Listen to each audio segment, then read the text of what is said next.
nawe Yesu, hao nyumbani, hao popote, kila siku ya maisha Baba nifanye.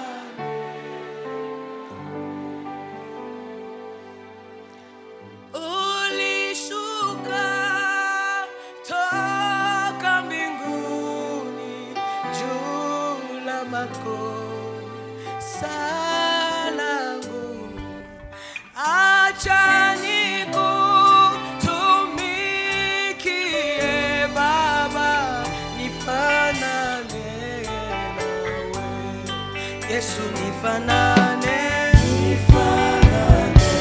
nawe.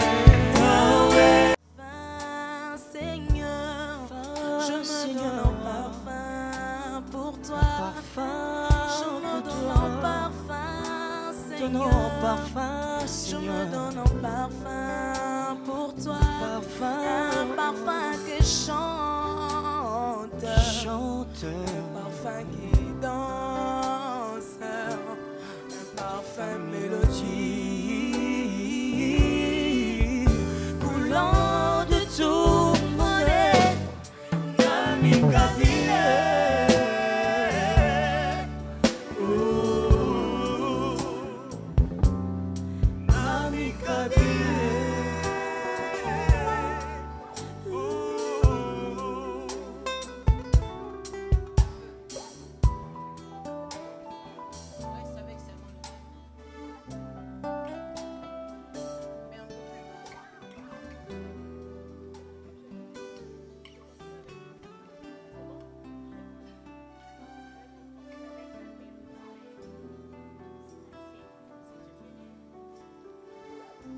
Shalom.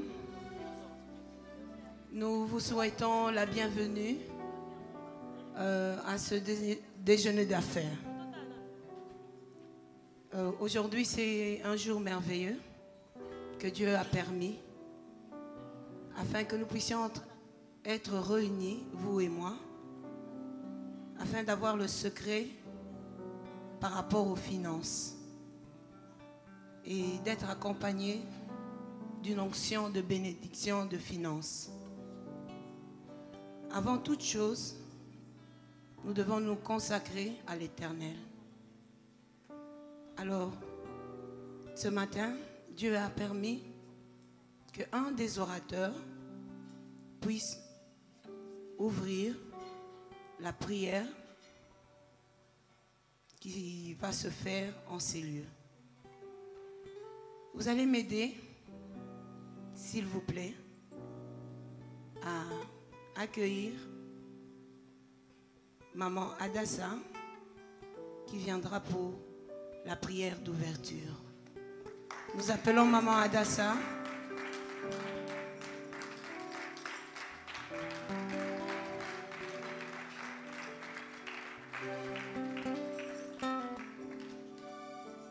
Nous allons prier au nom du Seigneur. Elohim, nous voici en ces lieux.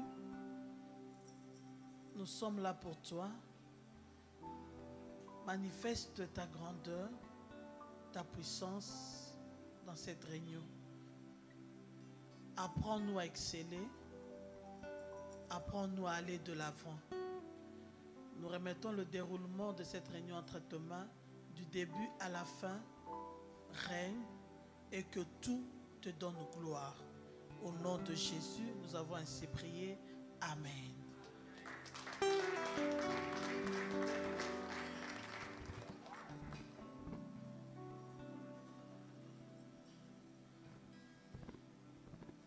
Merci.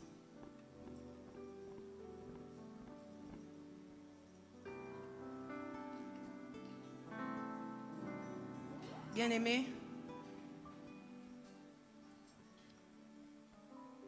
nous avons la visionnaire qui a eu à organiser ce déjeuner. La visionnaire de la FFJ, Maman Lili Soumbela, la prophétesse. Ainsi, je voudrais aussi que nous puissions l'accueillir parce que c'est elle qui va venir. prendre le micro. Je voudrais, sous vos encouragements, acclamer pour la gloire de Dieu en vous levant. Merci. Alléluia. Nous pouvons nous asseoir. Merci beaucoup. Que Dieu vous bénisse. Shalom, shalom. Est-ce que tu es là ce matin? Amen. Tu es là ce matin? Je vais te sentir quand même.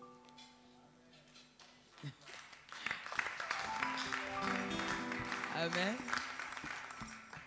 C'est vraiment, ça a changé ici. Hein? C'est comme si on était à l'intérieur.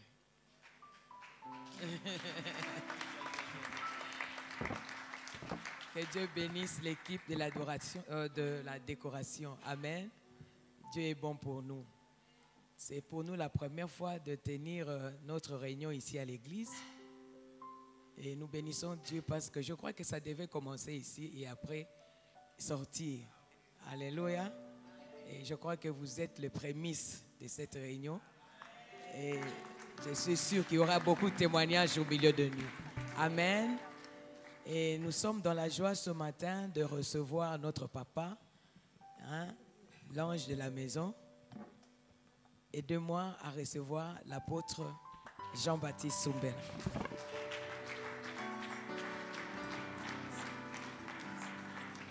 Jesus.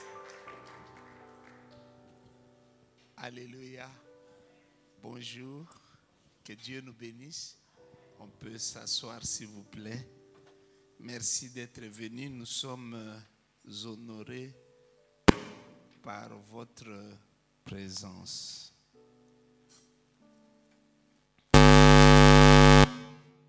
Excusez-nous vraiment.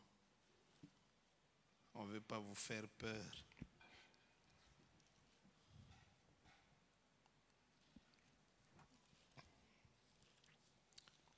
J'ai, par la grâce de Dieu, la responsabilité de nous entretenir sur la crainte de Dieu dans le domaine des affaires. La crainte de Dieu dans le domaine des affaires. La crainte de Dieu dans les affaires ou dans le domaine des affaires. Lorsqu'on parle de la crainte, ici et aujourd'hui, il s'agit de la crainte positive. Il ne s'agit pas de la peur. Il s'agit de la crainte positive et non de la peur que nous retrouvons dans Matthieu 25, 24 à 30. C'est la parabole dite des talents, où la dernière personne qui reçoit, la troisième donc, qui reçoit un talent, a peur. Permettez-moi de lire un peu ça, parce que ça c'est extraordinaire. Matthieu 25, 24 à 30. Matthieu 25, 24 à 30.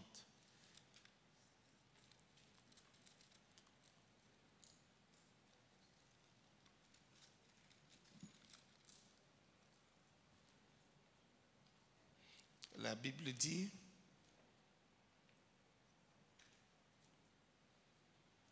celui qui n'avait reçu qu'un talent s'approcha ensuite et il dit: Seigneur, je savais que tu es un homme dur, qui moissonne où tu n'as pas sémé et qui amasse où tu n'as pas vanné. J'ai eu peur, voyez-vous, j'ai eu peur.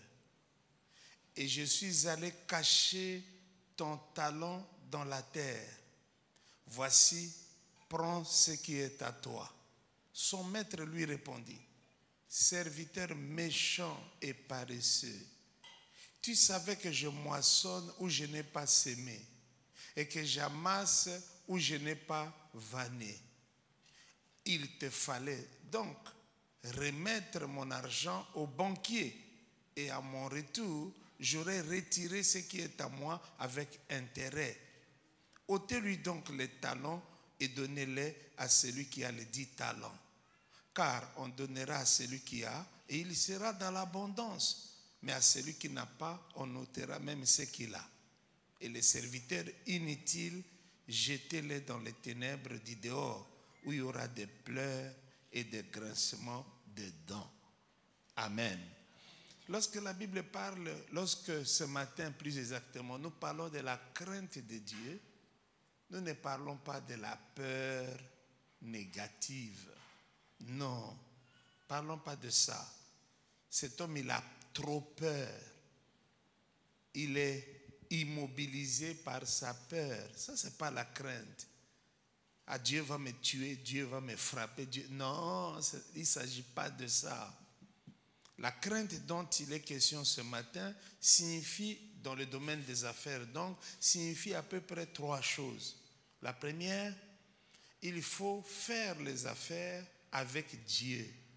C'est lorsque vous écartez Dieu que vous ne le craignez pas, voyez-vous. C'est une peur et une crainte positive. Je veux que Dieu le fasse avec moi, que je le fasse avec Dieu, que Dieu le fasse au travers de moi. Deuxième chose, la crainte dont question ici signifie faire les affaires en sachant que toutes les affaires appartiennent à Dieu. Si tu le sais, ça c'est avoir la crainte de Dieu. La crainte, et c'est la troisième chose, signifie aussi faire les affaires selon les principes divins. Dieu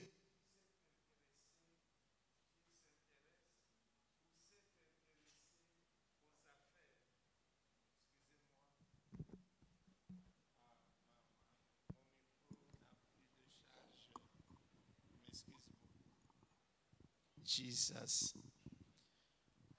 Alors, je disais que il ne s'agit pas d'avoir peur de Dieu parce qu'il va me détruire, parce qu'il va me tuer, parce qu'il va me frapper, mais il s'agit d'une culture des affaires qui s'appuie sur Dieu, qui s'appuie sur la propriété des affaires qui appartiennent à Dieu naturellement et qui s'appuie sur les principes divins énoncés par Dieu, lesquels principes que j'aurai l'honneur de partager maintenant avec vous. Voici le premier principe.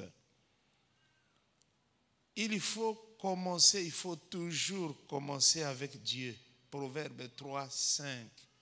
La Bible dit: ne sois pas sage à tes propres yeux, mais recommande ton sort. On peut dire recommande tes affaires à l'Éternel et il agira. Ici, nous voulons dire ceci.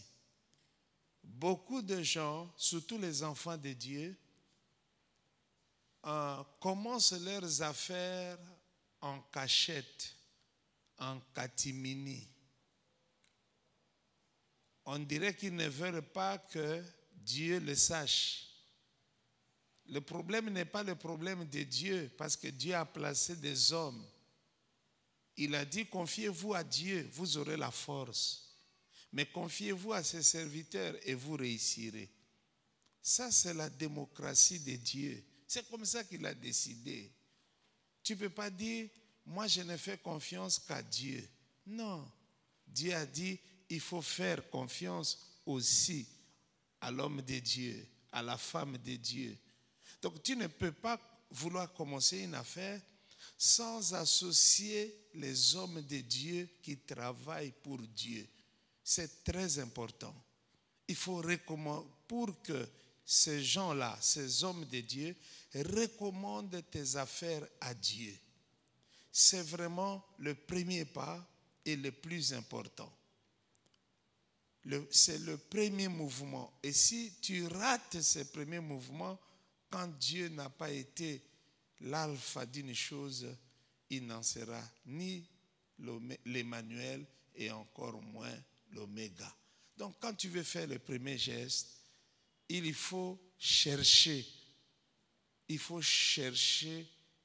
à trouver la recommandation de l'homme de Dieu. Nous tous, nous prions, mais je voudrais nous dire quelque chose. Toutes les prières ne s'équivalent pas. Toi, tu peux prier sur tes affaires. Oui, tu es un enfant de Dieu. Mais il y a des hommes et des femmes que Dieu a établis sur toi. Quand tu auras prié, Dieu dit, d'accord, j'ai entendu, mais j'ai mis sur toi des personnes qui doivent prier pour toi. Ce sont nos anges intercesseurs. Il faut qu'ils me disent ce que tu viens de me dire. C'est alors que je te trouverai sérieux. Et donc, si nous ne le faisons pas, c'est compliqué. C'est comme l'imposition des mains. Dieu dit, quelqu'un est malade, voilà. Imposez-lui les mains et moi, je le guérirai. Mais bien aimé dans le Seigneur, les mains là, peut-être qu'il n'y a rien dessus. Mais quand nous les imposons par obéissance à la voix de Dieu, il se fait que Dieu confirme la parole de la guérison que nous prononçons. De même pour la bénédiction. La Bible dit dans Hébreux 7,7 que c'est le supérieur qui bénit l'inférieur. Le supérieur ici, ce n'est pas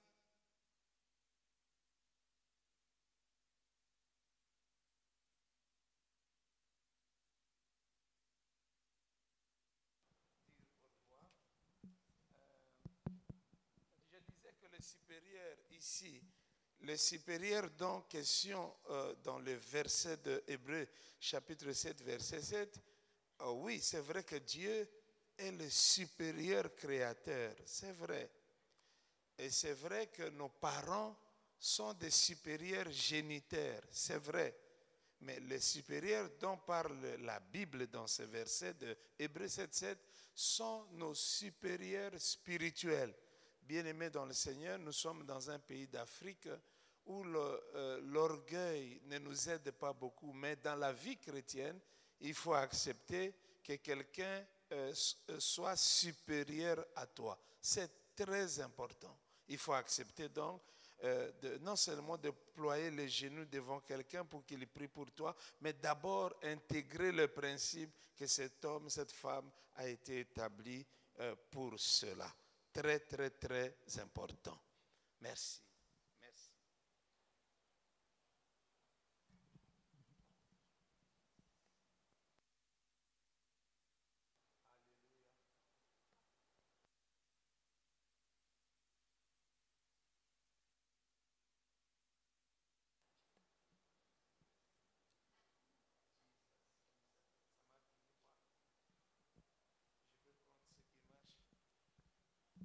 Merci. Ok, c'est bien, c'est bien, c'est bien. Donc nous disions que le premier pas est le plus important. Recommande ton sort à l'Éternel et ne t'appuie pas sur ta propre sagesse. Et recommander signifie aussi chercher la recommandation. La recommandation, c'est quelqu'un qui parle de toi. Ce n'est pas toi-même qui parle de toi-même. Ça, ce n'est pas une recommandation. C'est quelqu'un d'autre qui t'introduit quelque part. Dans la vie, quelqu'un doit toujours nous introduire. Donc, il faut commencer avec Dieu. Et lorsque nous parlons de commencer, permettez-moi de compléter en disant, il faut toujours accepter de commencer petit.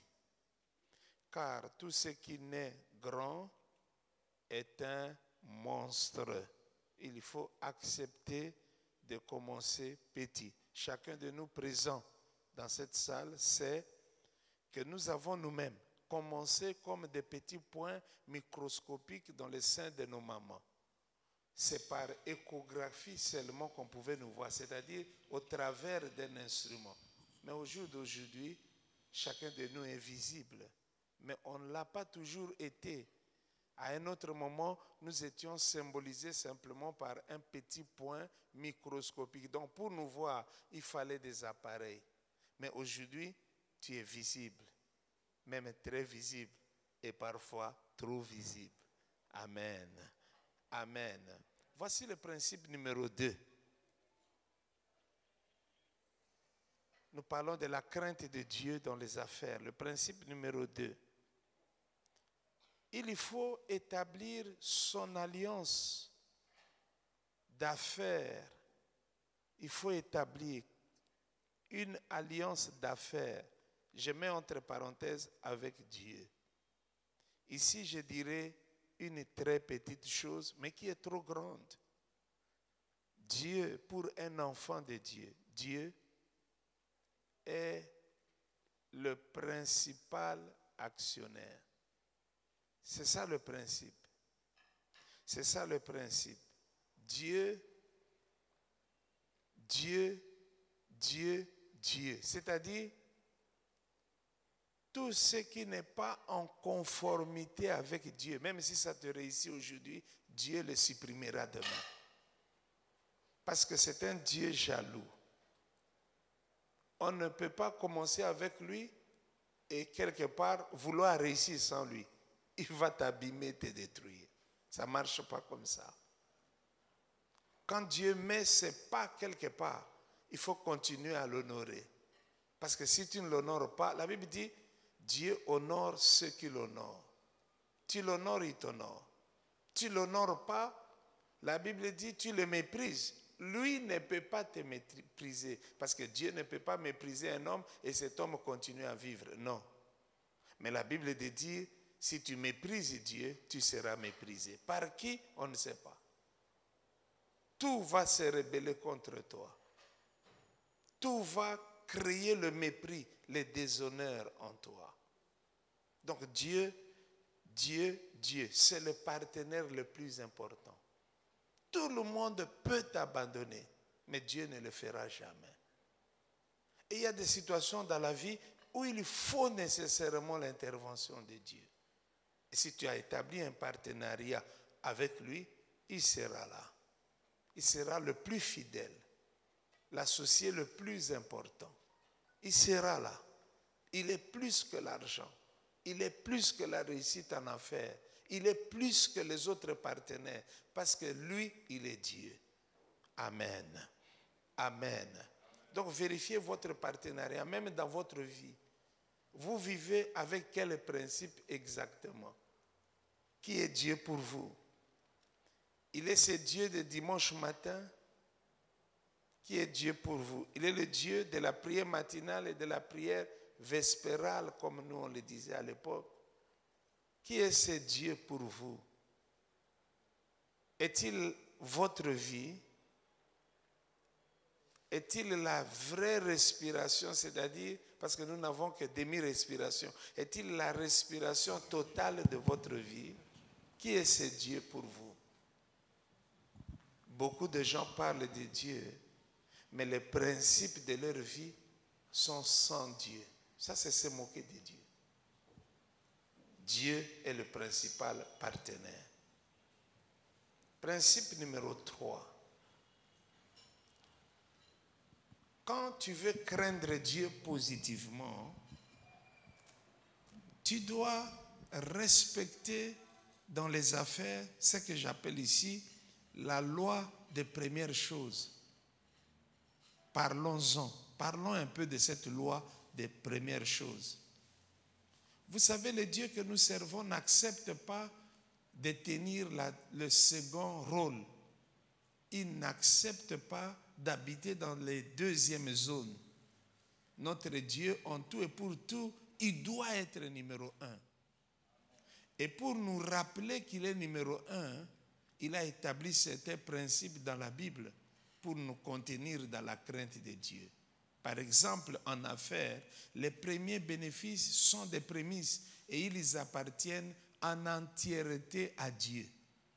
Si vous le faites, vous dites à Dieu, c'est vous le numéro 1 dans ce que je suis en train de faire. Et si vous ne le faites pas, vous dites à Dieu, je suis moi-même le numéro 1 dans cette affaire. Et tout ce qu'on va raconter après n'est que mensonge sur mensonge. La Bible dit, honorer Dieu par les prémices de tout ton revenu. En d'autres mots, le fait de présenter les prémices à Dieu, c'est une adoration suprême. Et quand on confisque ses prémices, ses premiers bénéfices pour son usage personnel. On est en train de prendre les coupes consacrées à Dieu pour les utiliser comme ce roi l'avait fait dans ses fêtes païennes, pour les donner à ses femmes et à ses concubines. Et qu'est-ce qui s'est passé? Une main s'est manifestée pour arrêter le règne de cette personne-là. Il y a des choses qui sont saintes. Il y a des choses qui appartiennent à Dieu seul. Il y a des choses que Dieu a réglementées. Je parle de prémices. Il ne faut jamais s'en accaparer. Et si toi, présent ou présente en ces lieux, tu n'as jamais respecté cette loi ou la loi des prémices, tu peux toutefois te racheter et poursuivre ta voie dans les affaires.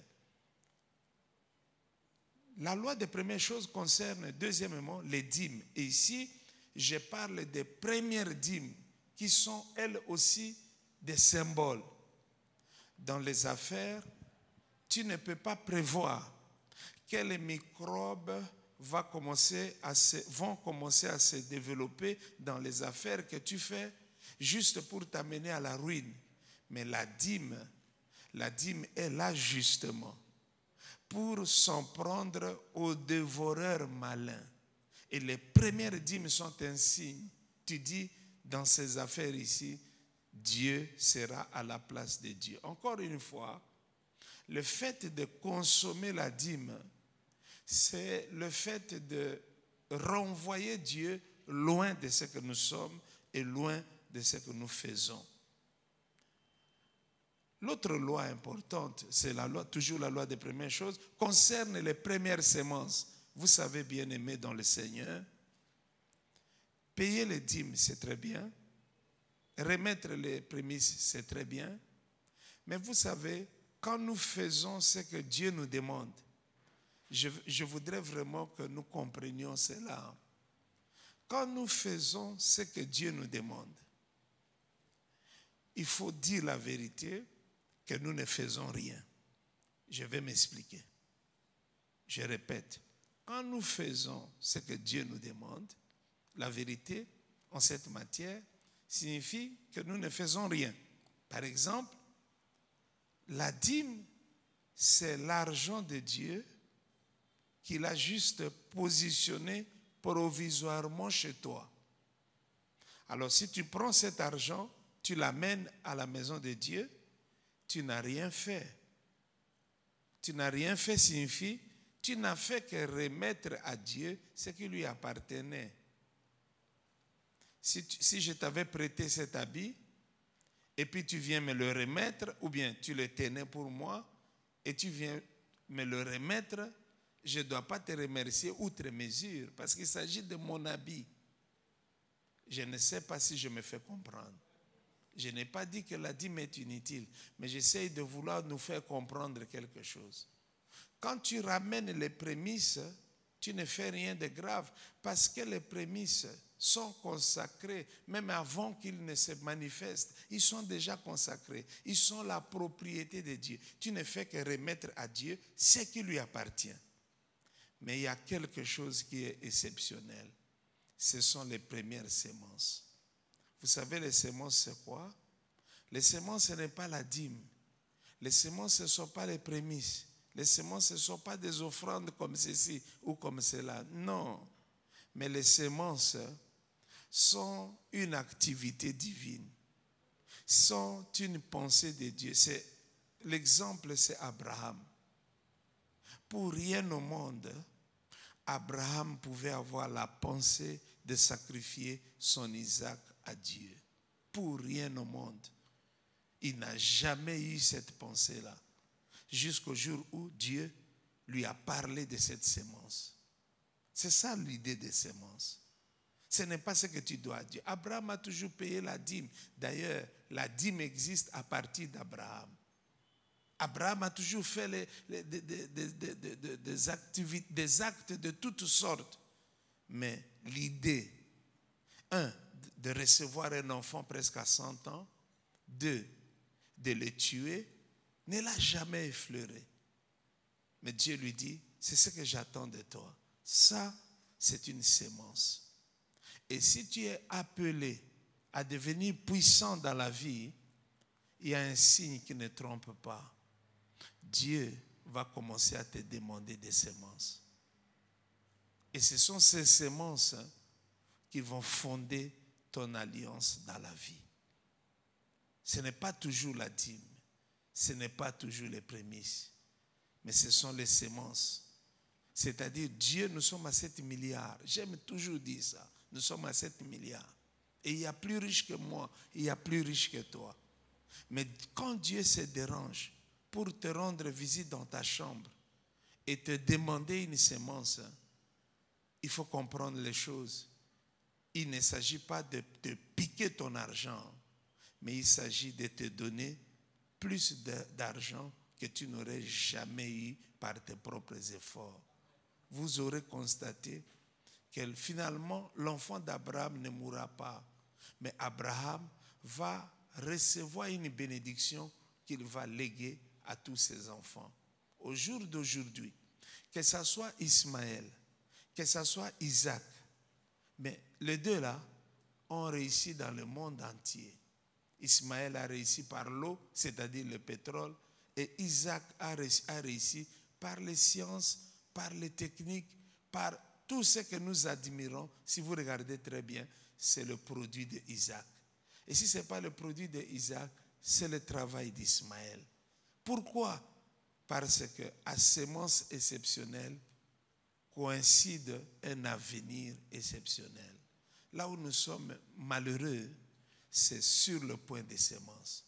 Il y a des bien-aimés, même présents dans cette salle, depuis qu'ils sont à l'église, oui, ils payent leurs dîmes. Oui, peut-être aussi donnent-ils leurs prémices. Mais ils ont l'habitude de dire non à Dieu. Chaque fois que Dieu se dérange, nous sommes à 7 milliards, vient te rendre visite et il te dit, je veux que tu donnes ça à la maison de Dieu, aux serviteurs de Dieu.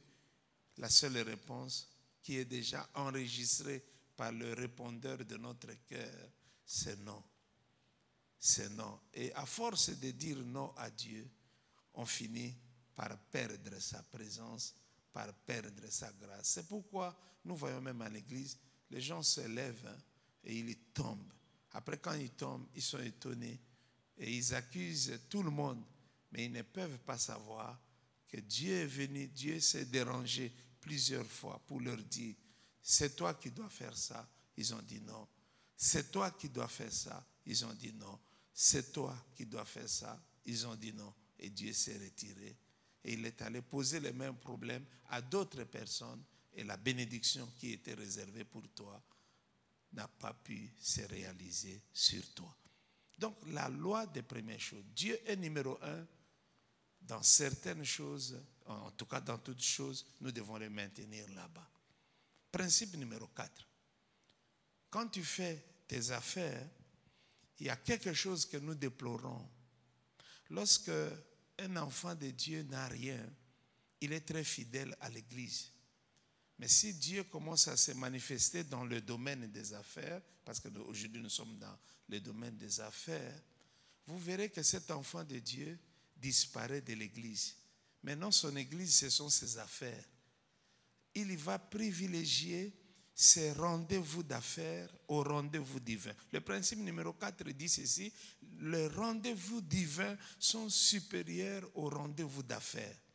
Les rendez-vous divins sont supérieurs aux rendez-vous d'affaires. Bien-aimés dans le Seigneur, je crois que nous le voyons sans le voir. Nous le voyons sans le voir, nous l'observons sans comprendre, parce que nous voyons dans la vie d'Isaac, Isaac ce sont les Juifs, dans la vie d'Isaac, qu'est-ce que nous voyons? Lorsque il tient un magasin et que c'est le Shabbat ou le sabbat, eh bien il ferme le magasin. Il y a un frère à nous qui est allé voir le rabbin qui est ici. Et le rabbin lui disait, nous fermons le magasin le vendredi soir. C'est le vendredi soir, Maman Régine. Le magasin là, à Sonne fermé le vendredi soir. Le vendredi soir, jusqu'à samedi soir. Or, c'est le vendredi et le samedi, officiellement, qu'il y a plus de ventes dans toutes les maisons de vente. Mais le rabbin a témoigné ceci, que quand ils ouvrent pour quelques heures seulement le samedi soir, Dieu leur donne plus d'argent que ce qu'ils ont recueilli la semaine. Et si ça, ce n'est pas un miracle, alors il faut me donner le nom de ça. Pour moi, c'est un miracle. Dieu ne ment pas. Dieu ne ment pas. Il faut savoir s'arrêter. La chose qu'on ne sait plus arrêter, elle devient démoniaque. Il faut savoir s'arrêter. Regardez même Ismaël, quand c'est le vendredi, il ferme les affaires pour aller à la mosquée. Il ne vend pas, il ne fait rien. Parce que les rendez-vous divins sont de loin plus importants que les rendez-vous d'affaires. Mais beaucoup de chrétiens n'ont pas la force de s'en tenir à Dieu. Il disparaît de l'église parce qu'il a des accords, il a des contrats, parce qu'il a des choses qu'il doit faire. Ceux avec qui il fait le commerce ne savent même pas que ce monsieur ici, cette dame, tel jour, c'est son jour consacré. Si tu l'appelles, tu ne l'auras pas. Si tu le cherches, tu ne le verras pas. Même si tu amènes des millions, il ne prendra pas. Parce que c'est un jour consacré. Il a un rendez-vous avec son Créateur. C'est lui qui lui donne le souffle de vie. Parce que de mon point de vue, je n'ai pas encore vu un cadavre en train de faire les affaires.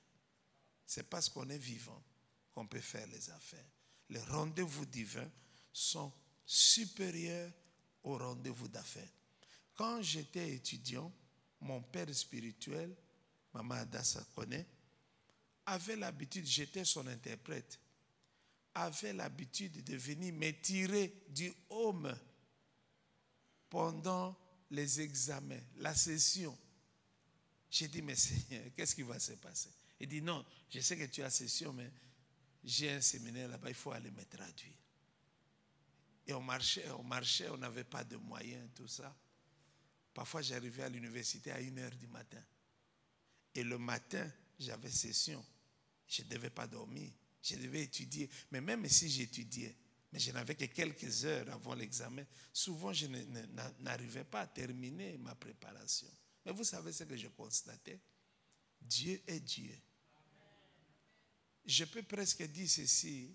J'entendais littéralement l'Esprit de Dieu me dire, révise ce chapitre, révise celui-là, révise cet autre, révise cet autre. Quant aux autres, tu peux laisser. Hein. Et quand on arrivait, parfois j'ai riais. Première question, tel chapitre. Deuxième question, troisième question, quatrième question. Comme j'étais fatigué, je travaillais rapidement, je remettais ma feuille et je sortais.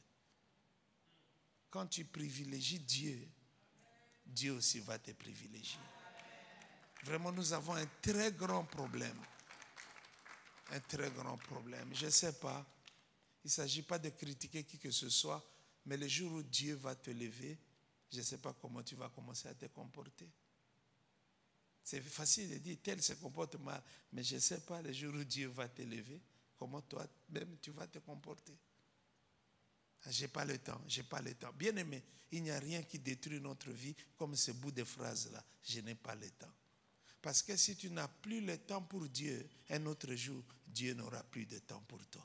Ça va arriver. Il ne faut jamais dire ça. Celui qui est le maître des temps, c'est Dieu. Et à Dieu, il ne faut jamais dire quoi? Qu'est-ce qu'il ne faut jamais dire? Je n'ai pas le temps. Ah, quand je vois ce que j'ai à faire, je n'ai pas le temps pour Dieu. Ah bon? Donc, si tu es en bonne santé, tu n'as pas le temps. Alors, il faut être malade pour avoir le temps, alors. Tu ne laisses pas de choix à Dieu. Si tu es vivant, tu n'as pas le temps. Alors, il faut mourir comme ça dans la tombe, tu auras tout le temps. Dans notre temps très compliqué, nous devons trouver de l'espace pour insérer Dieu dans ce temps-là. Vous savez que tout le monde a 24 heures. Tout ce qui est important. Parce que la personne qui dit je n'ai pas le temps, il trouve le temps de manger. C'est pas vrai? C'est pas vrai? Mais il est propre parce qu'il trouve le temps de se baigner, n'est-ce pas? Mais quand il s'agit de Dieu, il n'a pas le temps. Quand il s'agit de deuil, il a le temps.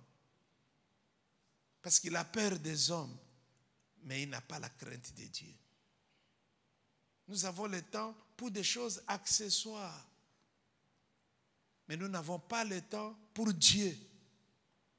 J'ai pris que Dieu me pardonne. Je dois avoir le temps pour Dieu. Et si je n'ai pas le temps pour Dieu, c'est très dangereux. Pensez à cela. Le jour où vous serez élevé, est-ce qu'on vous verra à l'église? Où Dieu deviendra, sera le Dieu des divers. C'est quand on a fini les choses principales. S'il y a un peu de temps, nous parlerons des divers. Et dans les divers, va se trouver Dieu maintenant. Dieu n'est pas un pneu de réserve auquel on recourt lorsqu'il y a crevaison. Non. Dieu, c'est le moteur du véhicule. Quand ça bouge, il n'y a plus de mouvement. Dieu, c'est le réacteur de l'avion. Quand ça ne marche pas, tu ne décolles pas. Bien-aimé, il faut que Dieu se sente Dieu dans notre vie. Il ne faut pas qu'il se sente humilié, diminué, méprisé, jamais. Et le jour où Dieu t'élève, tiens compte de cela. Ne deviens pas plus grand que Dieu, plus fort que Dieu, plus riche que Dieu, plus puissant que Dieu, plus intelligent que Dieu, plus occupé que Dieu. Dieu gère 7 milliards d'hommes. Et ce sont les hommes qui vivent et ceux qui sont dans le sein de leur maman. Et ceux qui doivent venir, Dieu les gère tous. Mais il a le temps pour exaucer la prière du pauvre pécheur que je suis. Amen. Principe numéro 5. Votre communion avec Dieu, c'est votre affaire numéro 1. Merci pour cet amen. Votre communion avec Dieu, c'est l'affaire numéro 1. S'il y a donc une affaire qui commence à détruire ta communion, détruis cette affaire-là pour garder la communion. S'il y a une affaire qui t'éloigne de Dieu, éloigne-toi de cette affaire-là pour s'approcher de Dieu. S'il y a dans la voie de cette affaire-là, la femme de Potiphar coupe avec cette femme pour ne pas t'éloigner de Dieu. C'est très important. Principe numéro 6, je dois faire vite. Attention à la malédiction des dettes et attention au crédit. Attention à la malédiction des dettes et attention au crédit. J'aurais voulu avoir le temps pour en parler, mais un mot seulement. Vous savez pourquoi nos pays sont ce qu'ils sont? C'est à cause de la malédiction de la dette. Les dettes, on les donne facilement, mais les dettes sont des cordes qui sont tendues à nos cous. Vivre sans dette, c'est une très grande puissance. Le crédit est en train de venir dans le pays. Il va se généraliser et il y aura beaucoup de facilité. Mais il y a une expérience. Nous avons d'ailleurs un de nos frères qui a quitté cette maison. C'est une très grande maison, je ne la citerai pas. Mais il y a une expérience de crédit qui est en train d'appauvrir les Congolais totalement. C'est la plus grande maison de microfinance en République démocratique du Congo. Quelqu'un qui prend un crédit de $2000, mais qui laisse à la banque son certificat d'enregistrement. Mais la banque sait que tu n'es pas entraîné. Et puis, pour avoir accumulé certains retards, la maison est mise en vente. Et la banque a réévalué le crédit jusqu'à prendre toute la maison. Notre frère qui était directeur a quitté. Il a dit, pasteur, Je ne peux pas avaliser ça. On ne peut pas donner à quelqu'un $2000 pour qu'en si peu de temps, on arrache sa maison. Le crédit, c'est un grand piège. C'est un grand piège. C'est une bonne chose quand la situation est tranquille. Mais je ne sais pas ceux qui ont des crédits aujourd'hui avec cette situation. Je ne sais pas comment ça va être. Je ne sais pas comment ça va être. Attention donc aux dettes inutiles. Tu fais les affaires, mais tu ne veux pas voir les chaussures passer devant toi. Ma maman m'a amené dans une boutique et pendant qu'elle cherchait d'autres choses, je suis resté dans cette boutique-là et la dame qui vendait, la jeune dame, elle n'est même pas mariée, la jeune dame qui vendait dans cette boutique, qui me connaît, m'a donné un siège et j'attendais. Son ami est venu. C'était le jour, je crois, c'était une fin de mois, je crois. Elle est venue pour prendre les chaussures, pour prendre. S'endetter donc. Et son ami de lui dire, ah mais tu as encore beaucoup de dettes. Aujourd'hui, je ne vais pas te donner. Et puis la conversation. J'ai demandé si je pouvais parler. Oui, mais pasteur, pourquoi tu t'as demandé? Parle. Il dit non, comme je suis pasteur, je m'informe souvent des petites choses, vous allez m'excuser. J'ai dit, ma soeur, par exemple, toi, tu as combien de chaussures? Ah, c'est misérable. Pasteur, ça c'est quelle question? Qu'est-ce que tu veux en faire? Il m'a dit, oh, renseigne-moi. Il dit, je ne sais pas, mais certainement au-delà de 60. Il dit, ah d'accord. Et aujourd'hui, tu veux encore en prendre? Oui. Et j'ai posé la question à celle qui vendait. Et toi alors? Il dit, ouais, elle n'a pas menti, hein, parce que c'est mon ami. Moi aussi, je suis vers ces chiffres-là, même plus. Elles ne sont pas mariées. Hein. Ce sont des jeunes dames. Plus de 60 paires de chaussures. Et moi, j'ai dit, est-ce que moi aussi, je peux donner mon chiffre? Elle dit, mais oui, c'est ce qu'on attend. Elle dit, ok, attendez. Je dois avoir 4 paires. Oh, pasteur, ça c'est quelle blague? Elle dit, ah, c'est une blague. Vous pensez que j'en ai combien? Toi? Oui. Toute une chambre de chaussures. Moi? Hein? La chambre, oui. Ah. Les mamans sont convaincues que... Je peux parler?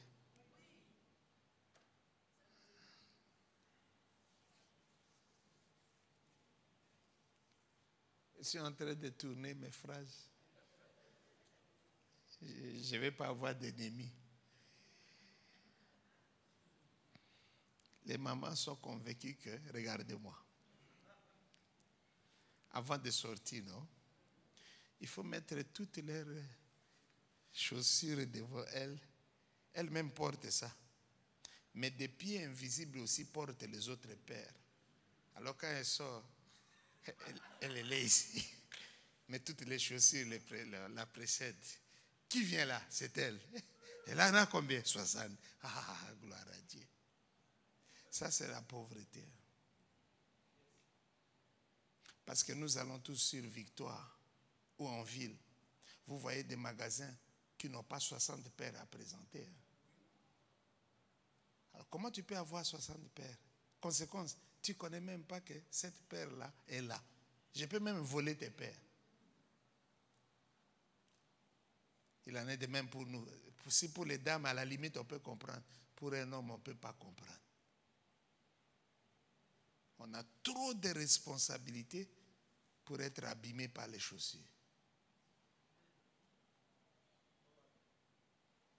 Trop de responsabilités. Par la grâce de Dieu, je peux acheter les chaussures. Mais ce n'est pas ça la vie. Ce n'est pas ça la vie. Ce n'est pas ça la vie. Amen.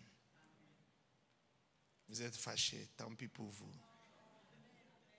Principe numéro 7.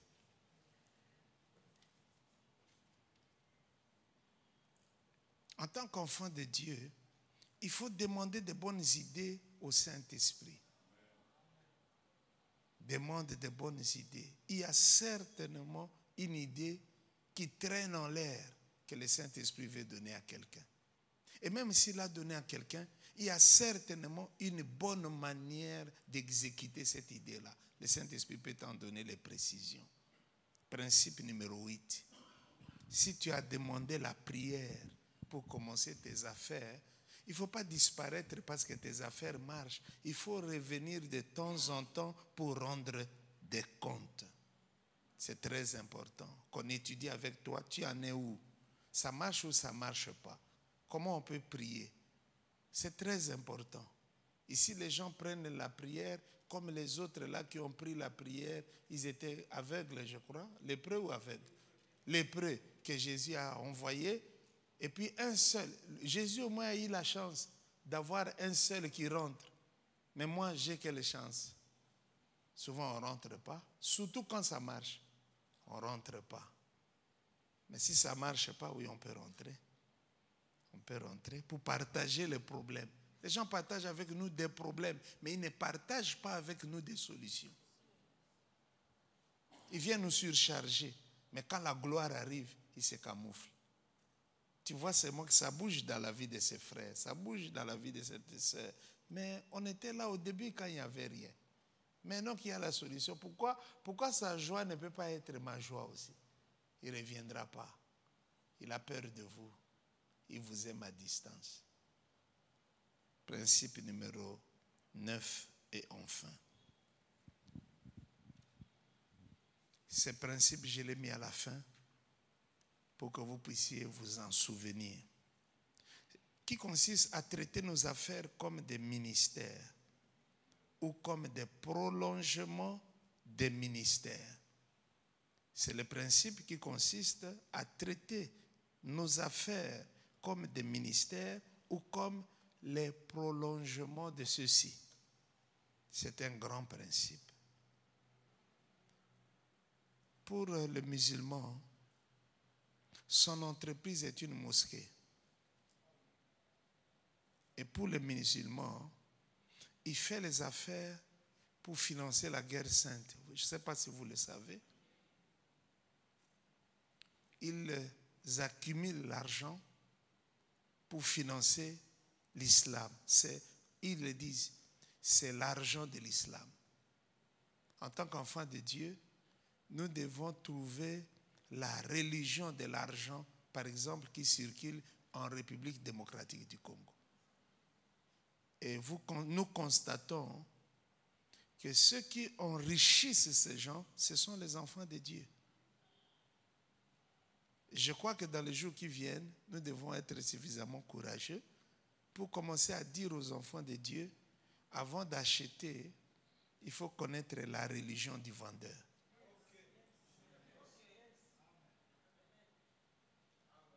S'il y a ici un enfant de Dieu qui vend la voiture à 10 000 $ parce que lui au moins a payé la douane, et qu'il y a un autre, Ismaël, qui vend la même voiture à 4 000 $ parce que lui n'a pas payé la douane et a appelé un général qui est intervenu, achète la voiture qui est à 10 000 parce que tu es en train, doublement, de soutenir ton frère chrétien et deuxièmement, de soutenir ton frère congolais. Je vais aller jusque-là.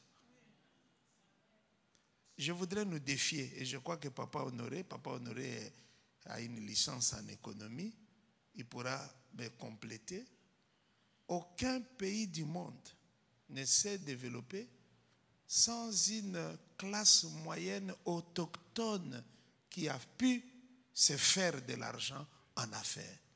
Je ne sais pas si vous voyez ce que nous voyons. Tous nos frères qui s'étaient lancés dans les alimentations sont tous tombés. Tous sont tombés. Qui les ont remplacés? Et moi, je suis souvent très touché quand je vois les frères congolais entrer dans ces alimentations avec beaucoup d'orgueil. Ces gens se moquent de nous. Je ne sais pas si vous avez vu, j'ai la vidéo d'un Chinois, peut-être je vais vous montrer ça le dimanche, qui a parlé sur le Congo. Et qui a parlé en lingala, parce que s'il avait parlé en mandarin, je n'allais pas comprendre. Mais je crois que Dieu l'a touché pour qu'il parle à Lingala. Il dit bientôt, tu vas coloniser Congo. Coloniser Congo. Congolais Zoba. Il faut que nous comprenions ces choses. Je suis allé au Nigeria. Il n'y a aucun ministère chrétien qui soit venu de l'extérieur du Nigeria qui est en train de réussir au Nigeria. Mais ici chez nous, ce sont ces ministères nigérians qui réussissent ici chez nous. Parce que le Congolais qui priait avec nous ici, qui est allé là-bas, va donner $10 000 de dîmes. Mais ici, il ne donne pas ça. Parce qu'il a peur. Que tu vois, quelqu'un nous a dit, toi, même sans argent, tu nous prêches la vérité. Mais si en plus on ajoute l'argent, tu risques de nous tuer. Mange seulement la vérité. Quelqu'un d'autre a dit ceci. Pourquoi cet homme de Dieu, moi, pourquoi il ne vient pas mendier comme tous les autres? On attendra jusqu'à ce qu'il vienne mendier. Comme ça, on va lui donner. Mais s'il ne mendie pas, on ne lui donne pas. Mais ceci risque de ne pas arriver.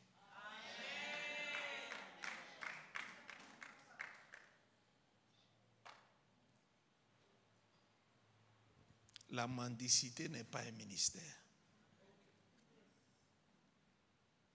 S'il vous plaît. Traite tes affaires comme le prolongement des ministères. Va gagner de l'argent. Que Dieu te bénisse dans ce que tu seras en train de faire. Mais que le travail de Dieu ne souffre pas. Parce que toi, tu peux être l'instrument de la réponse. Que Dieu nous bénisse. Ce fut un plaisir de partager ces quelques principes avec nous. Merci. Nawe Yesu hao nyumbani hao popote kila siku ya maisha Baba nifanye